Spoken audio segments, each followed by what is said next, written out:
ଆଜିର ପିଲା ଆଜିର କ୍ଲାସକୁ ପିଲାମାନଙ୍କୁ ସ୍ୱାଗତ। ଶୋଷଣ କ'ଣ? ଶୋଷଣ ହ୍ୱାଟ୍ ଇଜ୍ ରେସିପିରେସନ୍? ରେସିପିରେସନ୍ କହିଲେ ଯେଉଁ ପ୍ରକ୍ରିୟାରେ ଖାଦ୍ୟରୁ ଶକ୍ତି ଉତ୍ପନ୍ନ ହୁଏ ତାହା କହନ୍ତି ଶୋଷଣ। ଯେଉଁ ପ୍ରକ୍ରିୟାରେ ଖାଦ୍ୟରୁ ଶକ୍ତି ଉତ୍ପନ୍ନ ହୁଏ ତାହା କହନ୍ତି ଶୋଷଣ। ଶୋଷଣ ଅଛି ଦୁଇ ପ୍ରକାର। ଏଇଟା ମିଳିଲା ବାୟୁ ଉପଜୀବୀ ଶୋଷଣ, କହିବା ବାୟୁ ଉପଜୀବୀ ଶୋଷଣ, ବାୟୁ ଅପଜୀବୀ ଶୋଷଣ। ବାୟୁ ଉପଜୀବୀ ଶୋଷଣ, ଉପଜୀବୀ ଶୋଷଣ, ବାୟୁ ଅପଜୀବୀ ଶୋଷଣ। ଅପଜୀବୀ ଶୋଷଣ ଦୁଇ ପ୍ରକାର ଶୋଷଣ ଆମର ଅଛି ଜାଣିଲେ। ଆମେ ପ୍ରଥମେ ଜାଣିଲେ ବାୟୁ ଉପଜୀବୀ ଶୋଷଣ, ସେକେଣ୍ଡ ଆମେ ଜାଣିଲେ ବାୟୁ ଅପଜୀବୀ ଶୋଷଣ। ବାୟୁ ଉପଜୀବୀ ଶୋଷଣ କାହାକୁ କହନ୍ତି? ଶୋଷଣ ପ୍ରକ୍ରିୟାରେ ବାୟୁ ଉପଯୋଗ ହେଲେ, ଶୋଷଣ ପ୍ରକ୍ରିୟାରେ ବାୟୁ ଉପଯୋଗ ହେଲେ ତାକୁ କ'ଣ କହିବା ଆମେ? ବାୟୁ ଉପଜୀବୀ ଶୋଷଣ। ସେହିପରି ଶୋଷଣ କ୍ରିୟାରେ ବାୟୁ ଉପଯୋଗ ନହେଲେ ବା ଅମ୍ଳଜାନ ଉପଯୋଗ ନହେଲେ ତାକୁ କ'ଣ କହିବା ଆମେ? ଅପଜୀବୀ ଶୋଷଣ କହିବା। ସେହିପରି ପୋଷଣରେ ପଡ଼ିଲେ, ପ୍ରଥମ ଅଧ୍ୟାୟରେ ପଡ଼ିଲେ ପୋଷଣ ପ୍ରକ୍ରିୟାରେ ଗ୍ରହଣ କରିଥିବା ଖାଦ୍ୟ ଜୀବ ଦେହରେ ବା ଶରୀର ଭିତରେ ସରଳ ଉପାଦାନରେ ପରିଣତ ହୁଏ।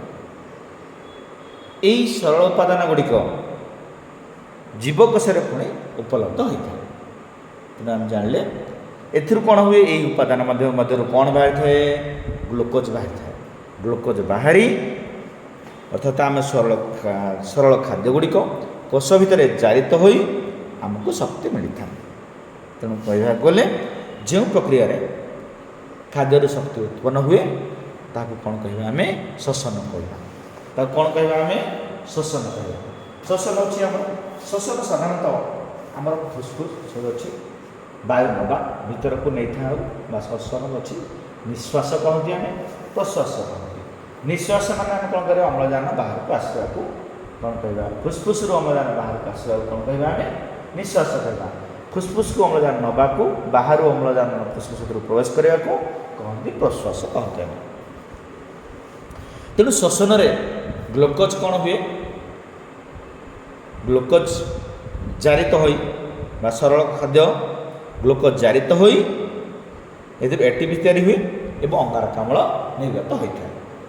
ତେଣୁ ଆମେ ଜାଣିଲେ ଶୋଷଣ ଦୁଇ ପ୍ରକାର ହେଲେ ବାୟୁ ଉପଜୀବୀ ଶୋଷଣ, ବାୟୁ ଅପଜୀବୀ ଶୋଷଣ। ବାୟୁ ଉପଜୀବୀ ଶୋଷଣ ଅଛି, ଦେଖୁଛେ ଆମେ ବାୟୁ ଉପଜୀବୀ ଶୋଷଣ ଅଛି। ବାୟୁ ଉପଜୀବୀ 38ଟି ଏଟିପି ସୃଷ୍ଟି ହୁଏ।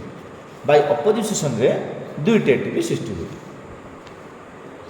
ସେପରି କୋଷଣ ତିନି ପ୍ରକାର ଅଛି। କୋଷୀୟ ଶୋଷଣ ଯେଉଁ ଆମ କୋଷ ପାଖରେ ଶୋଷଣ ହୁଏ, କୋଷୀୟ ଶୋଷଣ ତିନି ପ୍ରକାର ହୁଏ। ଗୋଟେ ହେଲା ଆମେ କହୁଛେ ଆମେ ଗ୍ଲାଇକୋଲିସିସ୍, କହୁଛେ ଆମେ ଗ୍ଲାଇକୋଲିସିସ୍ କହୁଛେ। ସେକେଣ୍ଡ କହିବା ଆମେ ସାଇଟ୍ରିକ୍ ଅମ୍ଳଚକ୍ର। ଥାର୍ଡ଼ କହିବା ଆମେ ପରିବହନ ସଂସ୍ଥା କହନ୍ତି। ପରିବହନ ସଂସ୍ଥା ପ୍ରଥମେ ଦେଖିବା ଆମେ ଗ୍ଲାଇକୋଲିସିସ୍। ଗ୍ଲାଇକୋଲିସିସ୍ କାହାକୁ କହନ୍ତି? ଅର୍ଥାତ୍ କ'ଣ? ଯେଉଁ ପ୍ରକ୍ରିୟାରେ ଗୋଟେ ଗ୍ଲୁକୋଜ୍ ଭାଙ୍ଗି 3 କାର୍ବନିଷ୍ଟ ପାଇରୁଭିକ ଅମ୍ଳ ସୃଷ୍ଟି ହେବାକୁ କ'ଣ କହନ୍ତି ଆମେ? ଗ୍ଲାଇକୋଲିସିସ୍ କହନ୍ତି। ଅର୍ଥାତ୍ ଆମେ ଦେଖିବା କୋଷର ଏଟିପି ଅଣୁ 2ଟି ସୋପାନରେ ଅଛି। ପ୍ରଥମ ସୋପାନରେ 6 କାର୍ବନଯୁକ୍ତ ଗ୍ଲୁକୋଜ୍ ଏଟିପି ଏନଜାଇମ୍ ସହିତ ବା ଏଟିପି ଗ୍ରହଣ କରି ଉଦ୍ଦୀପିତ ହୋଇ 2ଟି 3 କାର୍ବନ ବିଶିଷ୍ଟ ସରଳ ଶର୍କରାରେ ପରିଣତ ହୁଏ। ଦ୍ୱିତୀୟ ସୋପାନରେ ଅଛି 3 କାର୍ବନ ଯୁକ୍ତ ଶର୍କରା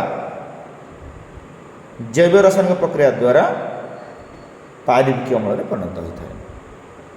ଅର୍ଥାତ୍ ଆମେ ଟୋଟାଲ କହିବାକୁ ଗଲେ ଯେଉଁ ପ୍ରକ୍ରିୟାରେ ଗ୍ଲୁକୋଜ୍ରୁ ପାଇରୁଭିକ ଅମ୍ଳ ସୃଷ୍ଟି ହୁଏ ତାକୁ କହନ୍ତି ଆମେ ଗ୍ଲାଇକୋଲିସିସ୍ କହନ୍ତି। ଗ୍ଲାଇକୋଲିସିସ୍ ଆମେ ଦେଖିବା, ଆମେ ଗ୍ଲାଇକୋଲିସିସ୍ କହୁଛେ। ଗ୍ଲାଇକୋଲିସିସ୍ ବର୍ତ୍ତମାନ କହିବା ଆମେ ଗ୍ଲାଇକୋଲିସିସ୍। ତେଣୁ ଗ୍ଲାଇକୋଲିସିସ୍ କୋଉଠି ହୁଏ ଆମର ପ୍ରକ୍ରିୟା ଦେଖିବା ଆମେ? ଗ୍ଲାଇକୋଲିସିସ୍ ହେଉଛି ଆମର କୋଷ ଜୀବକ ପାଖରେ ହୁଏ। କୋଷ ଜୀବକ କେଉଁଠି କି ଆମର କୋଷ ଜୀବକ ପାଖରେ ହେଇଥାଏ, ଯାହା କହନ୍ତି ଆମେ ସାଇଟୋପ୍ଲାଜମ କହନ୍ତି, ତା ପାଖରେ ହେଇଥାଏ। ତାପରେ ଦେଖିବା ଆମେ ଗ୍ଲାଇକୋଲିସିସ୍ ଗଲା।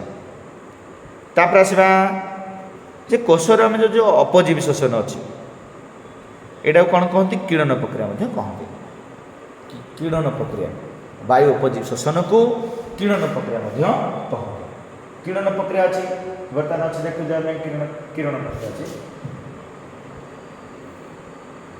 ସେଲୁଲାର ରେସ୍ପିରେସନ୍ ଅଛି, ଏଇଠି ଆମର ଅଛି କିରଣ ପ୍ରକ୍ରିୟା। ଅର୍ଥାତ୍ କ'ଣ? ତାକୁ ମଧ୍ୟ ଅମ୍ଳଜାନ ଅନୁପସ୍ଥିତିରେ ଯେଉଁ ଶୋଷଣ ପ୍ରକ୍ରିୟା ହୁଏ ତାହାକୁ କ'ଣ କହିବା? ଆମେ କିରଣ ପ୍ରକ୍ରିୟା ମଧ୍ୟ କହନ୍ତି। ଏହି ପ୍ରକ୍ରିୟାରେ ଏକ ଅଙ୍ଗାରକାମ୍ଳ ଅଳ୍ପ ଶକ୍ତି ବା 2ଟି ATP ସୃଷ୍ଟି ହୋଇଥାଏ। ଏହା ବାୟୁ ଉପଜୀବନ, ଏହାକୁ ମଧ୍ୟ ସୁରାସାର କିରଣ କହନ୍ତି। ଏହାକୁ କ'ଣ କହିବା? ଆମେ ମାନେ କହିବା ସୁରାସାର କିରଣ ପ୍ରକ୍ରିୟା। ସୁରାସାର କାହାକୁ କୁହନ୍ତି? ଆମେ ଦେଖିବା ପୁଣି ଅମ୍ଳଜାନ ଅଭାବରେ 3 କାର୍ବନ ପାଇରୁବିକ ଅମ୍ଳରୁ କ'ଣ କହିବା ଆମେ? ଅର୍ଥାତ୍ କ'ଣ ଅଛି? ପାଇରୁବିକ ଅମ୍ଳରୁ 2 କାର୍ବନ ଇଥାନଲ ସୃଷ୍ଟି ହୁଏ। ଗୋଟିଏ ପାଇରୁବିକ ଅମ୍ଳରୁ 2 କାର୍ବନ ବିଶିଷ୍ଟ ଅର୍ଥାତ୍ କ'ଣ କାର୍ବନିତ ଇଥାନଲ ସୃଷ୍ଟି ହୁଏ ବା ସୁରାସାର କିରଣ ପ୍ରକ୍ରିୟା କହନ୍ତି। ସେପରି ଲାକ୍ଟିକ୍ ଅମ୍ଳ 2 ପ୍ରକାର କିରଣ ଅଛି, ସୁରାସାର କିରଣ ଅଛି, ଲାକ୍ଟିକ୍ ଅମ୍ଳ କିରଣ ଅଛି।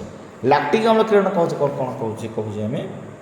ଅମ୍ଳଜାନ ଅଭାବରେ ଗୋଟିଏ ପାଇରୁବିକ ଅମ୍ଳରୁ 3 କାର୍ବନ ବିଶିଷ୍ଟ କ'ଣ ହୁଏ? ଲାକ୍ଟିକ୍ ଅମ୍ଳ ପରିଣତ ହୁଏ, ଯାହାକି ଆମର ପେଶୀ କୋଷରେ ସୃଷ୍ଟି ହୋଇଥାଏ।